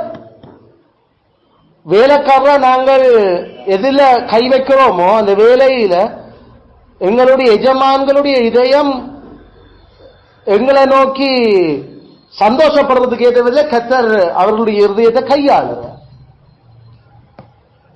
ராஜாவினுடைய இதயமே கர்த்தர் கையில இருக்குது, ஆண்டவன்மார்களுடைய இதயம் கர்த்தர் கையில இருக்குது. எப்படி ஜோசேப்பு கையிட்டு செய்ததெல்லாம் கர்த்தர் அவனோட இருக்கிறார் என்று போத்திவார் கண்டார். ஆபிரகாமனுடைய வேலைக்காரன் எலியேசர் அந்த வேலையை செய்யக்கல, அதனூடாக ஆபிரகாமுக்கும் ஈசாக்குக்கும் அவன் மேல ஒரு பெரிய தயவும் பட்சத்தையும் கர்த்தர் கொண்டு வந்தார் எலியேசருக்கு. அதுல கர்த்தர் எங்களுடைய எஜமான்களுடைய இதயத்தை நாங்கள் செய்கிற வேலைகளின் நிமித்தம் அவர் பட்சமா சாய பண்ணுற. அதுவும் கர்த்தரால் கிடைக்கிற பல தயவுகள் என்று நாம சொல்றது. தயவுகள் அது ஆதியா 39:2 யோசேப்புக்கு போத்திவாற்றகன்கள்ல தயவு. அடுத்தது ஆதியாம் 24:56 ஆபிரகாமினுடைய வேலைக்காரனுக்கு தயவு.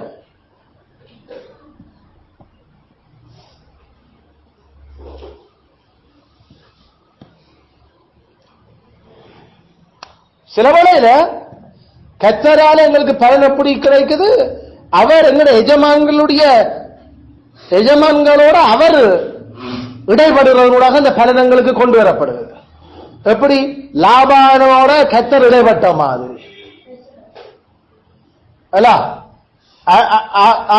ஜாக்கோபுக்கு அந்த பலன் கிடைச்சது. அதுல சில வேளையில கர்த்தர் பயமுறுத்துற, சில வேளையில கர்த்தர் எஜமான்களினுடைய குடும்பத்தில் அவர் எங்கள் நிமித்தம் சில பயப்படுத்தல்களை ஏற்படுத்துற. அதனால அவர்கள் எங்களுக்கு பலன்களை கொண்டு வர்றதுக்கு கர்த்தர் கொண்டு வர. ஆதியா 30:43, ஆதியா 30:43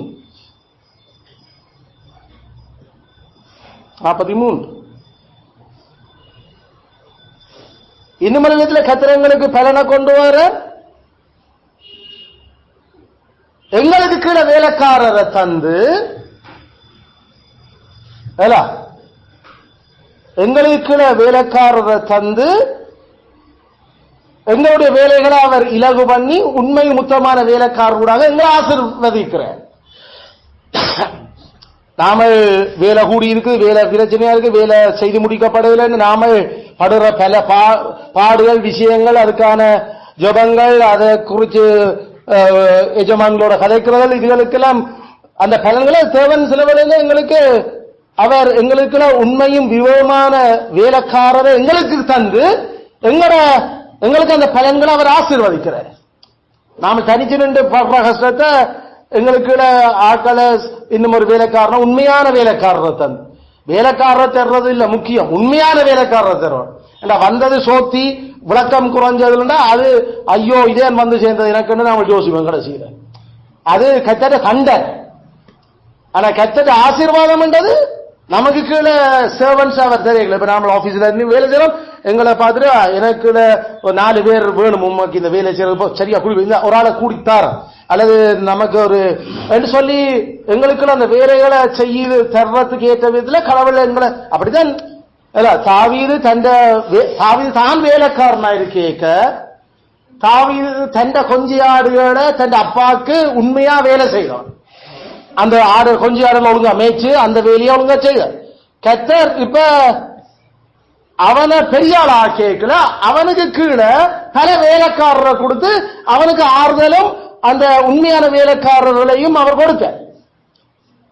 ஆடுகளுக்காக அவன் தந்த உயிரை பணயம் வச்சு கரடியையும் சிங்கத்தையும் எல்லாம் அடிச்சு விரட்டேக்கல்ல, கடைசியில தாவீதுடைய உயிரை காக்கிறதுக்காக அவனுக்கு தங்கள உயிரை பணயம் வைக்கிற விசுவாசமான நல்ல வேலைக்காரர் தாவீது கர்த்தர் கொடுத்திருந்தார். தாவீது தண்ட உயிரை தண்ட வேலைக்காக கொடுக்கறதுக்கு ரெடியா இருந்த மனுஷன். ஏலா பள்ளத்தாக்குல பாயேக்களையும் கோலியாத்தோட சண்டையிலையும் அவன் உயிரை பணயம் வச்சுதான் உழுக்கிறான்.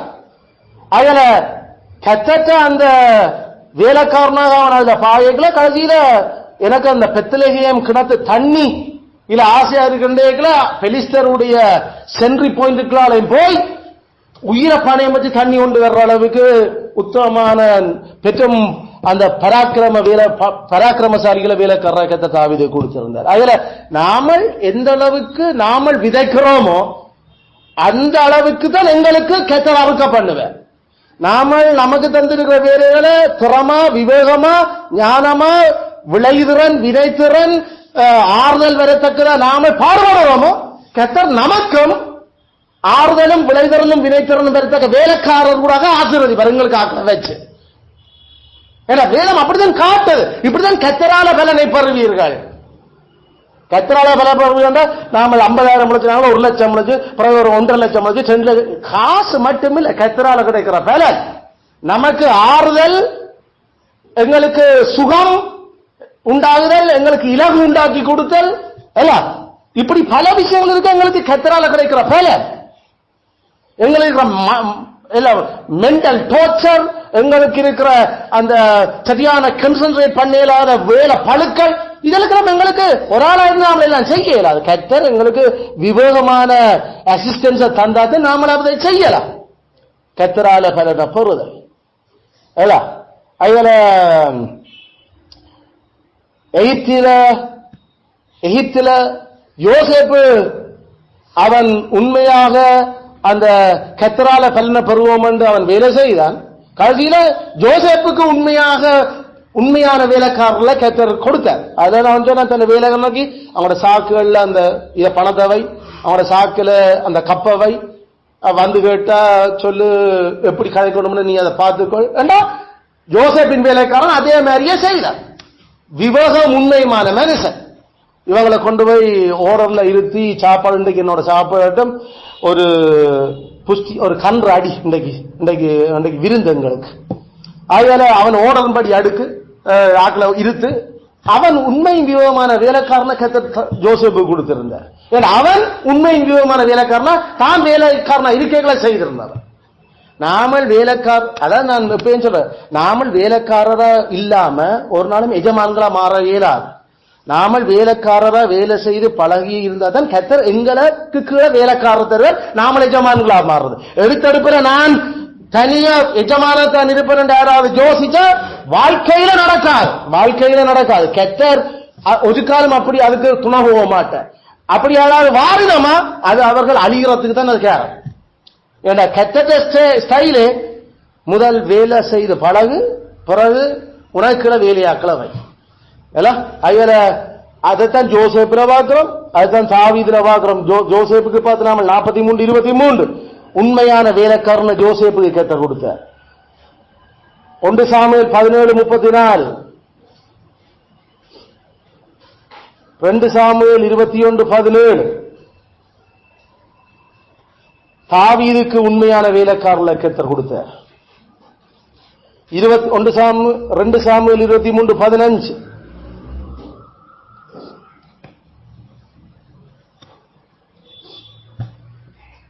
அதில் மனதில் வச்சிருக்கவன் வேலைக்காரர் நாங்கள் இயேசு கிறிஸ்து சொன்னது போல எந்த கோப்பையால் அளக்கிறோமோ அந்த கோப்பையால் தான் எங்களுக்கு அளக்கப்படும்.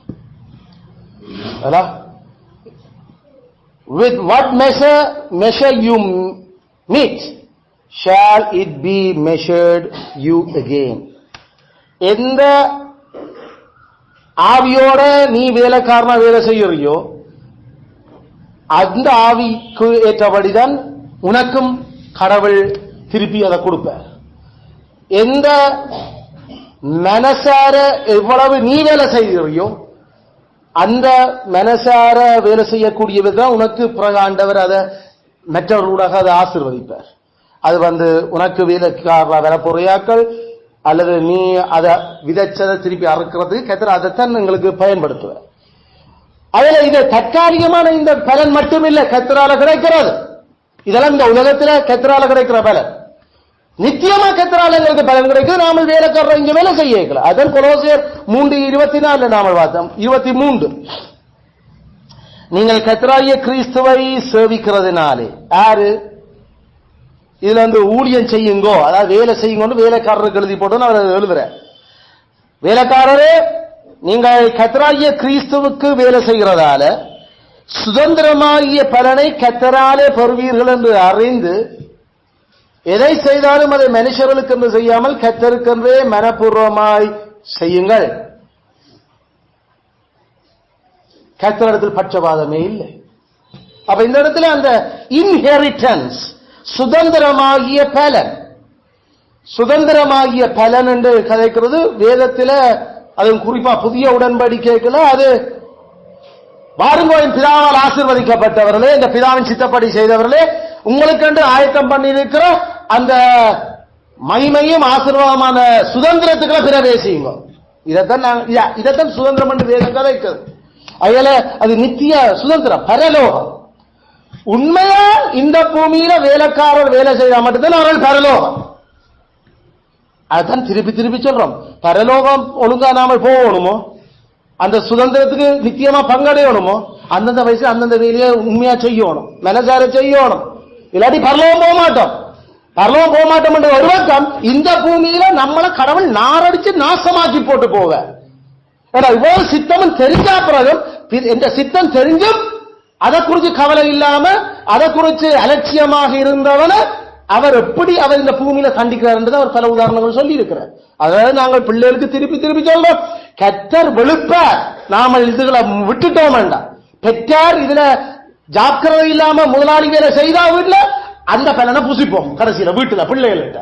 எல்லாம் பிள்ளைகள் கிடைக்கிற ஆறுதல் சமாதானம் நாம வயசு போய்தான் எங்களுக்கு அது தெரியும். அதுல நாம இப்ப பிள்ளைகளை அந்த ஜாக்கிரதையில முதலாளியா ஆண்டவர் மேல எங்களை கடவுள் பெற்றார வச்சிருக்கீங்களா, அதுல முதலாளியா ஜாக்கிரதையா இல்லாம இருந்தோமா கடைசியில பலன் நமக்கு எப்படி வரும் தெரியும் வயசு போக. அல்லது அதுகள் 18-19 வயசு வந்து நிக்கல சும்மா நாம உழைச்சே சாவும். நமக்கு மீட்சி இருக்காது. பிள்ளைகளால இருக்கிற ஆறுதல் சமாதானம் பிள்ளைகள் எங்களுக்கு கொண்டு வந்து வச்சிருக்கிற அந்த அந்த நிர்விசாரம் இருக்காது. எப்பயுமே விசாரமா தான் நாம இருப்போம். ஐயோ அது இல்ல இது இல்ல, ஐயோ எத்தனை வயசு 40, எத்தனை வயசு 50, ஐயோ 60 விசாரமா தான் ஓடும். ஏன்னா பிள்ளைகளுக்கு நாம அவர்களுடைய வயசுல கத்திட்ட சித்தத்தை செய்யறதுக்கு நாம கவனமா இருக்க இல்லை. இதே நான் கத்திட்ட சித்தம் என்னன்னு தெரியாத இருக்கிற புரஜாதியார் சுபாவப்படி அவர்களுடைய நியாயப்பிரமாணம் இருக்கிறபடியார சில வேளையில கர்த்தர் அவர்களுக்கு அந்த விஷயத்தின்படி அவங்களுக்கு பலனை கொடுத்துட்டு போற. ஆனா அவங்கள விட நிறையவே தெரிஞ்சிருக்கிற நமக்கு நாம அதை செய்தா அவர்களை விட நாம இந்த பூமியிலையும் இனி வரப்போற பூமியிலையும் சுதந்திரம் பிதாவால் ஆசீர்வதிக்கப்பட்டவர்கள். அதன் மத்தேயு 25:34 அல்லது 1 பேதுரு 1:4 அது அழியாத சுதந்திரம். அது இன்கரப்டபிள் இன்ஹெரிட்டன்ஸ், அன்டிஃபைல்டு, அது கெடுக்கப்படாத சுதந்திரம். பேதுரு சொல்ற அது கெட்டு போகாது, அது ஒன்னாலும் திருப்பிடிச்சு அழியாது. ஒரு நேரம் கள்ளர் அல்லது எவனும் அந்த சுதந்திரம் அந்த பலன் எடுக்கிறார். அதுங்கிட்ட இருந்து அது அழியாத பலன் அல்ல. அதனால இந்த பூமியில இந்த பூமிக்குரிய பலன்கள் நாம முதல் பட்டியலிட்டு நாங்கள் அதை கத்தர் எங்கட எஜமான்களை வச்சு அவர் எங்களுக்கு தருவார். எஜமான்கள் அதை தர தவறுனா கத்தர் வேறு யாக்களை வச்சு அதை தருவார். சில வேளையில எஜமான்களுக்கு பயமுறுத்தி கத்தரை டீல் பண்ணி எங்களுக்கு தர வைப்பார். சில வேளையில எங்களுடைய எஜமான்களுடைய மனசை எங்கள் பக்கமா சாச்சு எங்கட கை வச்சு செய்கிற வேலைகளை நாமல் ஆசீர்வதிக்கலாம். அவர்கள் எங்கள் பேர்ல பட்சமா இருக்கிறது கூட அந்த ஆசீர்வாதங்களை கத்தர் கொண்டு வருவார். நாங்கள் வேலைக்காரரா செய்கிற அந்த வேலை காலத்துல எவ்வளவு உத்தமம் உண்மையும் மனசார செய்தோம் என்றதுக்கு அமைய எங்களுக்கு வேலைக்காரரை கொண்டு வந்து வச்சு எங்களை அவர் மேல உயர்த்திக்கல அதே நாம செய்த அதே ஆவியோடு இருக்கிற மனுஷரை எங்களுக்கு ஆசீர்வதிப்பார்.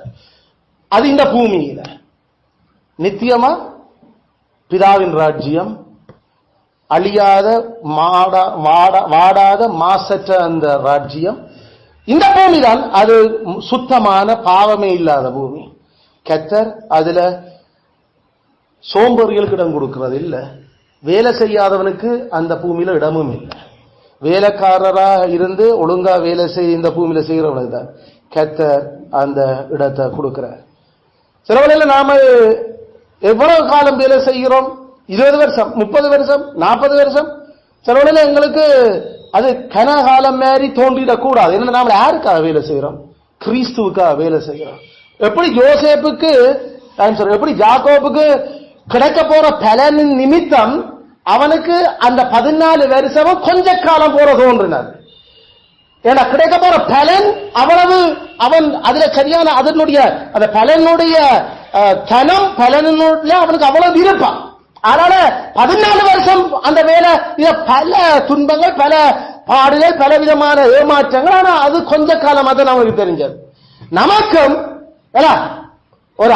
ஒரு 3 வயசுல இருந்து 18 வயசு வரைக்கும் இந்த படிப்பு ஒரு 15 வருஷம் ஒரு ஜாக்கோபு மேரித்தான் ஒரு 14 வருஷம் தான். அது கொஞ்ச காலமா தொடர்ந்து எங்களுக்கு அதனால கிடைக்க போற பலன் அது கர்த்தரால கிடைக்கிற பலன் நிறை. அதனால அந்த பலன் மேல நோக்கமா இருந்து கர்த்தர் எங்களுக்கு பலன் தர்ற அதுக்கு பிறகு அது பெரும் பரிவாரம் பெரும் நன்மை. அதால் சும்மா நாம அது எந்த காலத்துக்கு மேற்றபடி அவர் அதை பலனை கொண்டு வர. நமக்கு பொருளாதாரம் எல்லாம் நல்லா இருந்தது, ஸ்மூத்தா ஓடுனது. நமக்கு ஒரு ஒரு குடும்பத்தை நடத்துறதுக்கு ஒரு 25,000-30,000 காணும் என்று இருந்த ஒரு 3-4 வருஷத்துக்கு முன்னுக்கு ஒரு கல்யாணம் முடிச்சா நமக்கு ஒரு 30,000 ஒரு 40,000 போய் காணும். இப்ப நமக்கு 120,000 3 மடங்கால. அப்படி இருந்த நேரத்திலையும் பலன் கர்த்தரால கிடைக்கும். அது 3 வருஷத்துக்கு பிறகு அல்லது சடாரண்ட எல்லாம் மாறி பொருளாதாரம் மாறி போகலையும் அதே அளவு பலனை கர்த்தர் மற்ற பக்கத்துல மாத்தி குடும்பத்தை கொண்டு நடத்துறதுக்கு அவர் வைக்கிறார். அப்ப 50,000 இப்ப 150,000. இதுக்கு புதுசா படிக்க இல்ல, புதுசா திருப்பி வேலை வழங்க இல்ல. அந்த வேலைகளை அந்தந்த காலத்துல சரியா செய்து கொண்டிருக்கல. கர்த்தர் பொருளாதாரம் எப்படி மாறினாலும் கர்த்தரால பலனை பெறுவோம் நாம. அதான் அந்த பாயிண்ட். இதுக்கு ஐயோ நான் இனி என்ன செய்யறது ஐயோ. அதான் அந்தந்த வயசுல வேலைக்காரரா அந்த வேலையை செய்தா இல்ல அந்த உண்மையா மனசார செய்துட்டோம்னா எந்த காலம் மாறினாலும் கர்த்தரால பலன் கிடைக்கும் நமக்கு. அதனால நாம குறைபட போறது இல்லை. நமக்கு நாம கர்த்தரின் நிமித்தம் கர்த்தரங்களுக்கு சமுதாயத்துல தீங்கு நாட்களை அனுமதிக்கிறார் என்றதால நாங்கள் சில வேளையில உபவாசம் மற்றது சில எப்பயுமே நாம விருந்து சாப்பிடுற மாதிரி சாப்பாடுகள் சில வேளையில குறைக்கலாம். ஏன்னா அது எங்களுக்கு கெட்ட கொடுத்துக்கிற புத்தியால, மற்றபடி எங்கிட்ட இல்லாதால நாங்கள் அதுகளை குறைக்க இல்லை. கொரோனா காலத்திலையும் நமக்கு கர்த்தர் காசுல தாங்க காசு இல்லாம நமக்கு. ஆனா சாப்பாடு வேண்டி சாப்பிட பயமா இருந்தது. ஏன்னா கர்த்தர் அடிக்கல நாம அதே சுமூகமா இருந்த காலம் மாதிரி சாப்பிட்டு கொண்டு இருக்கலாது. ஆனா கர்த்தர் எங்களுக்கு கொள்வரவு சக்தியே இல்லாமலாக்க இல்ல. தேவையான அவலத்தையும் அது எந்த காலத்துல கர்த்தருக்கு பயப்பட்டு அவற்றை சித்தத்தின்படி செய்கிறவன் அது எப்பையும் அது நீரூற்றண்டையில நடப்பட்டு கனிதர்ற மரம் மாறிட்டார். அது கோடகாலமா இருக்கலாம், மேலியா இருக்கலாம், கர்த்தர் அந்த பலன் வந்து கொண்டிருக்கான். ஏன்னா கர்த்தர் அதை எங்களுக்கு செய்கிறார். அயல நாம ஐயோ இப்ப செலவு என்ன இவ்வளவு செலவு என்ன என்று கனவே சொல்லுறீனம். ஆனா நாங்கள் ஒன்னாலும் எவ்வளவு செலவு யோசிக்க நாங்கள் அதை ஒரு விடயமா கலைக்கிறது இல்லை. ஏன்னா எங்களுக்கு எந்த செலவிலையும் கர்த்தர் திருப்தியா உன்னையும் போதுமான தேவை எல்லாத்தையும் சந்திக்கிறார். இதுக்காக நாங்கள் புதுசா அடுத்த ஒரு படிப்பு படிக்க இல்ல, புதுசாக வேற ஏதாவது செய்யணும். ஒழுங்கா அந்தந்த காலத்துல செய்ததை செய்தோம்னு அது எங்களுடைய எஜமான்களூடாகவே கர்த்தர் அதைத்தான் ஆண்டர் அவ்வளவு வச்சுக்க. அதுக்கேற்ற மாதிரி அது இல்ல உலகத்தோட இன்னும் அப்பா வேணும் சம்பளம் தான் இப்ப கொஞ்சம் கூட்ட வேணும். அது பிரைவேட்ல அவங்களுக்கு நல்ல மூளை இருக்குது. என்ன 10,000 தான் அப்ப கூட்டி தான். இது அரசாங்கம்னா சண்டான் பிடிக்கணும் நடுங்க. அதுகளுக்கு எப்படி காசு கொடுக்கறது என்ன வேலை செய்யறது, அவர்கள் நிறைவான அந்த முழு வேலையும் செய்கிறது இல்லை. அதான் இருக்கிற பிரச்சனை. ஆனா பிரைவேட் சொல்ற மாதிரி புடிகிறது தான். ஏன்னா அது கத்தரக்கண்டு வேலை செய்யல. ஜாக்கோபு மாதிரி சரியான கஷ்டம், 10 தரம் சம்பளம் மாத்தினவங்க அப்படி சரியான சுத்தமாத்து. ஆனா 14 வருஷமும் அவனுக்கு கொஞ்ச காலமா தான் ஓடுங்க என்ற கத்தரால் அந்த பலன் எனக்கு கிடைக்குதுன்றது அவன் மேனேஜர். அதனால ஐயோ இவ்வளவு உழைப்பு படைகளையும் அவர் அந்த அளவுதான் தர, கொஞ்சம் உழைப்பு படைகளையும் அவ்வளவுதான் தருவார். இது என்னப்பா அப்படிப்பட்ட சில பொருளாசக்காரரான எஜமான்களும் நமக்கு இருக்கலாம். ஆனா கத்தரால எங்களுக்கு பலன் கிடைக்கும். அவர் ஏதோ ஒரு விதத்துல எங்களுக்கு போதுமா இருப்பார். ஆனா நாங்கள் சின்ன வயசுல இருந்து சரியாக செய்துட்டோம் என்றால் அதுல நாம திருப்தியா ஓடுவோம். இல்லாட்டி நமக்கும் புழுக்கமா தான் இருக்கும் முழுக்கு. என்னடா நாம அகால புறவிகள் மாதிரி அகால புறவி என்று சொல்றது பவுலப்ப சொன்ன மாதிரி அகால புறவி போன்ற என்ன அவர் கடைசியா தெரிவு செய்தார் என்ற மாதிரி. அது காலம் தப்பி பிறந்த யாக்கள், இது காலம் தப்பி படிக்கிற யாக்கள், காலம் தப்பி வேலை பழகிற யாக்கள், காலம் தப்பி அந்த சீசன் பருவம் தப்பி செய்யல கத்தர் பலனை தருவார். அல்ல அவருடைய இரக்கம்தான். என்ன நாமெல்லாம் விட்டுட்டோம் காலத்தை. தேவனை இரக்கமாயிரும் இரக்கமாயிரும் இரக்கமாயிரும் என்று கெஞ்சேக்கள் அவர் ஏதோ ஒரு விதத்துல கிருபையா இருப்பார். அறியாமல் உள்ள காலங்களை கத்தர் காணாதவர் போல இருந்த மாதிரி அவர் இரக்கமா இருப்பார். ஆனா இதுல இருக்கிற சின்னாக்களுக்கு ஒரு நாளும் அறியாமை இல்லை. ஏண்டா பிறந்ததிலிருந்து வேதம் படிப்பிக்கப்பட்டு கொண்டிருக்கிறது. அதனால அறியாமையின் காலங்களை கத்தர் காணாமல் கடைசி இந்த வசனம் இங்க பொருத்தம் இல்லை. நாங்க இருக்கிறது ரோமன் கத்தோலிக்கத்திலையும் சைவத்திலையும் வேதம் தெரியாம இருந்த காலத்தில் இருக்கிற யாக்களை பற்றி. அப்படிப்பட்ட குடும்பங்களுக்கு கடவுளுக்கு இரக்கமா இருப்பார். என்ன அறியாமையின் காலம் சரிதான். ஆனா அறிஞ்சிட்டோம் எல்லாம். இனி சின்னாக்களுக்கு அந்த எக்ஸ்கியூஸும் இல்லை. அதனால இந்த 4 காரணங்களை கொண்டாவது நாம நம்முடைய அந்தந்த வயசுல அந்தந்த வேலையை ஒழுங்கா செய்வோம். முதலாவது காரணம் எங்களுடைய ஆண்டவன் மாதிரி கடவுள் கொடுத்த விட. 2வது காரணம் வேலைக்காரர்கள் எங்களுக்கு கடவுள் கொடுத்திருக்கிற விட. 3வது காரணம் கடவுளுடைய சித்தம் என்கிற அந்த காரணம். 4வது காரணம் நல்ல விதத்துல நாங்கள் சேவகம் பண்ணினா கர்த்தர்கிட்ட இருந்து பலன் பெறுவோம். இந்த 4 காரணத்தாலையும் பிறகும் ஒருதன் ஒழுங்கா தன் வேலையை செய்யலையேண்டா